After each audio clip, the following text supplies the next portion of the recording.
பெருமகனார் நபிகள் அவர்கள் தீமையை எப்படி ஒழிப்பீர்கள்? நன்மையை வைத்துத்தான். அந்த நன்மை இங்கே யார்? இங்கே யார் அந்த நன்மை? நெருப்பை வைத்தபடி அனுப்பி நீர் எங்கே? அந்த நீர்தான் தமிழ் தேசிய அரசியல் நீர். கூடி கொள்ளையடிச்சா சரியாயிருமா? கூடி கொலை பண்ணிட்டா கொலை சரியாயிருமா? எப்படி கூட்டணி வைக்காம எப்படிங்க ஜெயிக்கிறது அப்படின்னு பொறுத்திருந்து பாரு எப்படி ஜெயிக்கிறோம்ட்டு. அது ஒரு இது வச்சிருக்காங்க. கூட்டணி இல்லாம வெல்ல முடியாது, ஒன்னால முடியாது.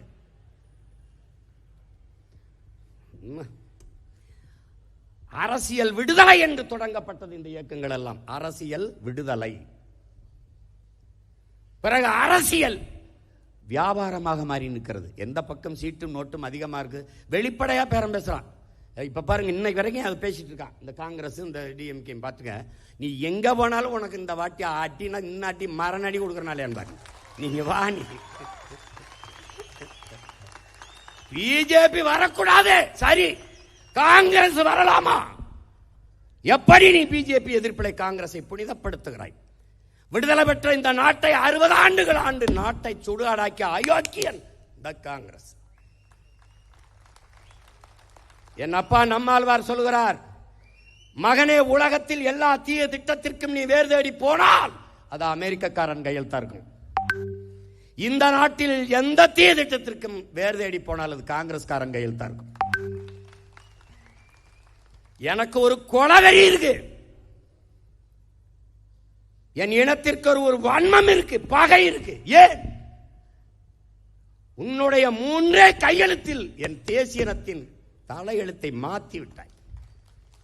லால் பகதூர் சாஸ்திரி சிரிமாவோ கையெழுத்திலே எங்களுடைய மலையக மக்களை, பல லட்சக்கணக்கான மக்களை குடியுரிமையற்ற நாடற்ற மக்களாக நள்ளிரவில் இறக்கி விட்டாய் வீதியில். நாங்கள் எல்லோரும் அங்கு இருந்திருந்தால் எங்கள் எண்ணிக்கை வலுவாக இருந்திருக்கும். குடியுரிமையை குடடா என்று சொல்லாமல் இரவோடரவாக நாடு கடத்தி இங்கே இறக்கி விட்டு போய்விட்டாய். அங்க இருந்த தேயிலை தோட்டத்தில் இங்க வந்து தேயிலை தோட்டத்தில் இறக்கி விட்டாய்.